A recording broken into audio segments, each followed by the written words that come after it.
De falsas promessas, de estelionato eleitoral e da síndrome do cachorro vira-lata, nós já estamos cansados, não é mesmo?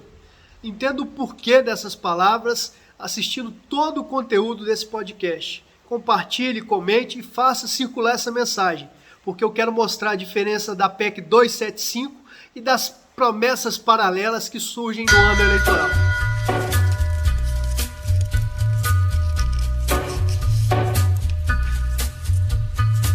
Você sabe o que é uma PEC?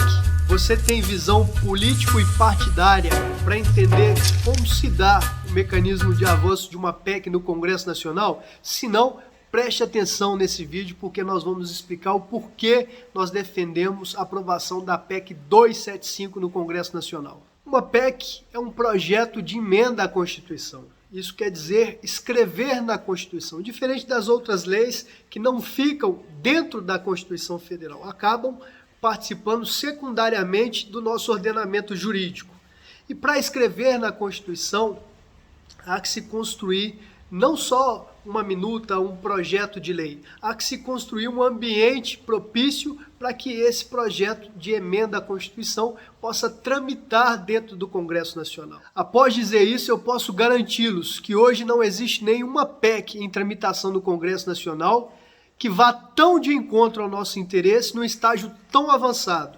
Olha, a PEC 275 já foi pautada e aprovada pela CCJ. E a CCJ é a comissão mais importante da Câmara dos Deputados, até porque é lá que se afere a legalidade, a constitucionalidade desse projeto de emenda à Constituição. Sem esse aval dessa comissão, o projeto já está morto e não há o que se falar mais na sua tramitação. Mas a CCJ também é uma espécie de avalista para a continuidade da tramitação desse projeto, até mesmo no Senado Federal, permitindo o Senado apenas votar consignado ao relator. Olha, esse é um projeto do deputado Cabo Sabino do Ceará. Se fosse algo ruim, nós jamais apoiaríamos. E se fosse um egoísta ou somente em busca de um protagonismo, começava do zero, desconsiderando todo esse avanço da PEC 275. E não é isso que tem feito o nosso deputado federal. Ao contrário, para aproveitar esse estágio avançado da PEC 275,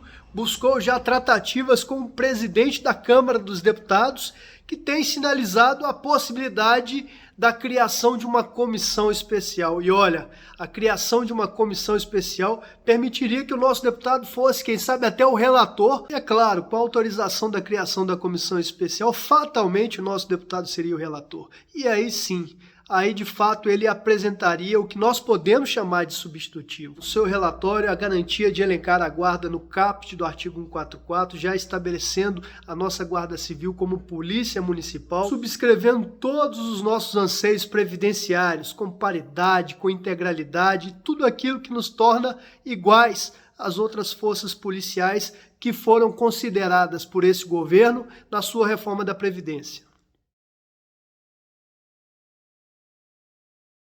Sobre a PEC dos vigilantes, olha, eu queria acreditar que isso fosse apenas um meme, uma brincadeira de mau gosto, mas que não passasse do campo do submundo, né, das redes sociais.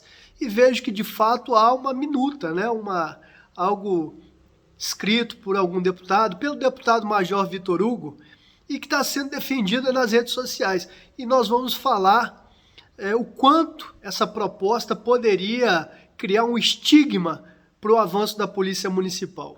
Antes disso, eu queria registrar que o nosso canal é uma produção independente e a nossa fala é de nossa inteira responsabilidade.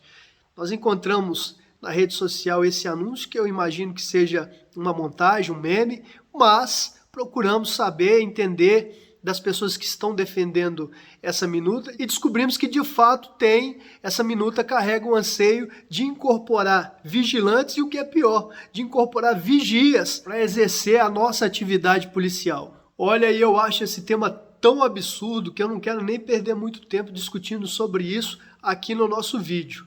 Mas nós já sabemos que há mais de 1 milhão de trabalhadores, vigilantes, vigias que vão demonstrar interesse.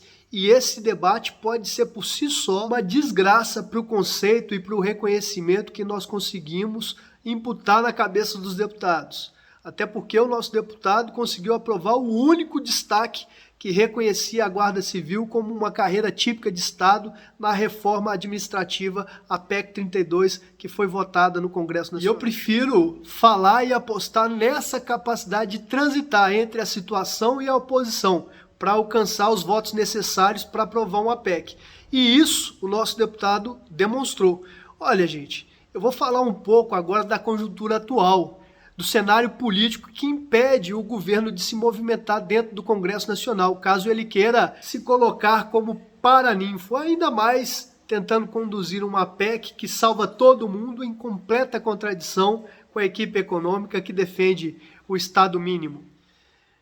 Olha, uma PEC não depende da sanção do presidente da República, ela é promulgada pela mesa diretora do Senado, é isso mesmo, ela vai ser promulgada pelo presidente do Senado Federal, o nosso amigo Rodrigo Pacheco, que já tem mantido conversa e que pode sim colocá-la em pauta e, mais do que isso, pode promulgar a PEC 275, que hoje faz parte da nossa intensa articulação no Congresso Nacional.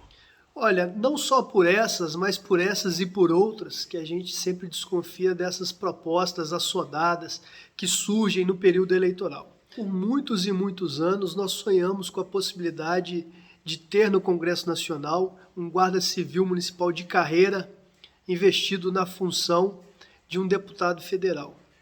Muito estranho é qualquer movimento contrário, gente que promova a desconfiança ou a incapacidade de articulação do nosso deputado. Mas isso nós podemos combater com argumentos técnicos e políticos. Ora, se nós temos hoje um presidente da República que encontra pelo menos 6 ou 7 candidaturas presidenciais de oposição à sua, nós devemos levar em consideração que cada candidatura representa a liderança de uma federação, composta de vários partidos, que jamais darão colher de chá ou votarão projetos de interesse do governo. Portanto, é importante sim que nós tenhamos votos da base de governo, mas tão importante quanto a isso, que nós tenhamos votos de todas essas federações que são oposição ao governo e formam um bloco muito maior do que o da própria base de governo. E isso nos mostra que ninguém melhor do que um candidato de um partido de centro, como é o caso do nosso deputado Jones Moura, que por um acaso também é do mesmo partido do presidente do Congresso Nacional, o senador Rodrigo Pacheco, que é quem pode colocar esse projeto para ser votado no Senado. Olha, e sobre o deputado federal Major Vitor Hugo, nós não temos absolutamente nada contra a pessoa desse deputado.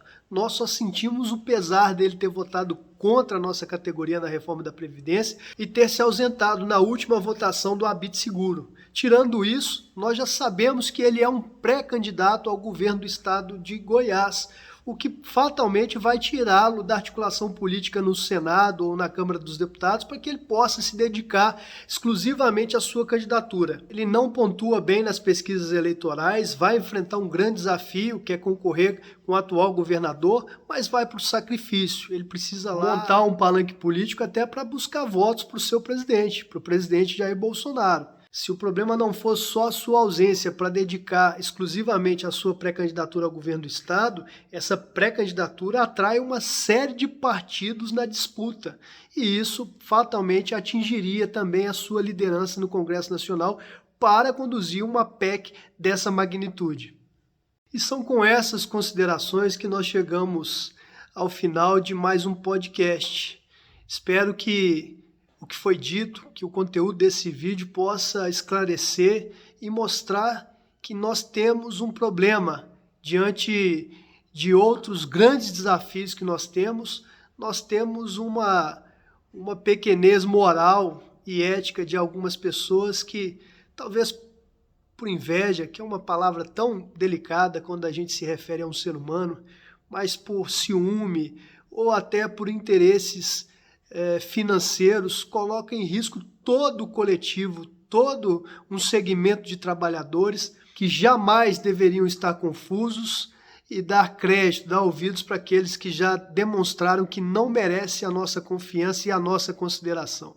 E eu espero que a nossa categoria não permita que essas pessoas, a propósito dos seus interesses pessoais, obstruam a votação da PEC 275.